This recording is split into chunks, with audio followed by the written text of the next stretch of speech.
Paper రాసి ఆయన రాత్రిపూట తీసుకొచ్చారు కదా, తెల్లారి మళ్ళీ మీరు తీసుకెళ్లారు కదా. తెల్లారి తీసుకెళ్లిన కాంక్ష 5వ తారీఖు నుంచి మీరు అరెస్ట్ చేసినామని చెప్తున్న రోజు వరకు Chilukur Kodad rural police station పెట్టారు కదా.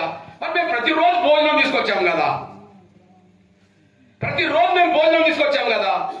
ఒక్కరోజు మా బిడ్డను చూపించిండ్రు, ఆ బిడ్డను చూసినప్పుడు మా కొడుకు ఏడ్చుకుంటూ కూర్చున్నాడు.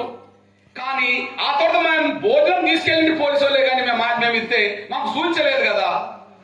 అంటే 4, 5, 6, 7, 8, 9 వరకు కూడా మీరు కోర్టుకు హాజరుపరిచే సమయాన్ని కూడా మీ స్టేషన్లో ఉన్నారనే విషయం తల్లిదండ్రులు బంధువులు చెప్తున్నారు కదా. దీన్ని ఖండించడానికి అవకాశం ఉన్నదా? లేదు.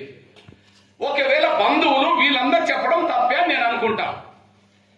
ఒకవేళ బంధువులు చెప్పేది కొడుకు కోసం చెప్పింది అనుకుంటా. ఆ కొడుకు కోసం చేసింది తప్పు, కొడుకు కోసం చేసిందే కనుక కరెక్ట్ కాకపోతే నేను డిమాండ్ చేస్తున్నా, మరి మీ పోలీస్ స్టేషన్లో సీసీ కెమెరాలు ఉన్నాయి కదా, మీ పోలీస్ స్టేషన్లో సీసీ ఫుటేజ్ బయట పెట్టండి. 4 తారీఖు నుంచి మీ దగ్గర చేసేస్తారు. ఏదన్నా నేరం జరిగితే ఈ సీసీ ఫుటేజ్ చూసి మేము అరెస్ట్ చేసినామని అంటారు కదా. పగడాల ప్రవీణ్ అనేటైన ఒక పాస్టరు ఎక్కడనో చనిపోతే అనుమానాలు అని చెప్తే హైదరాబాద్ మొదలుకొని రాజమండ్రి చనిపోయే ప్లేస్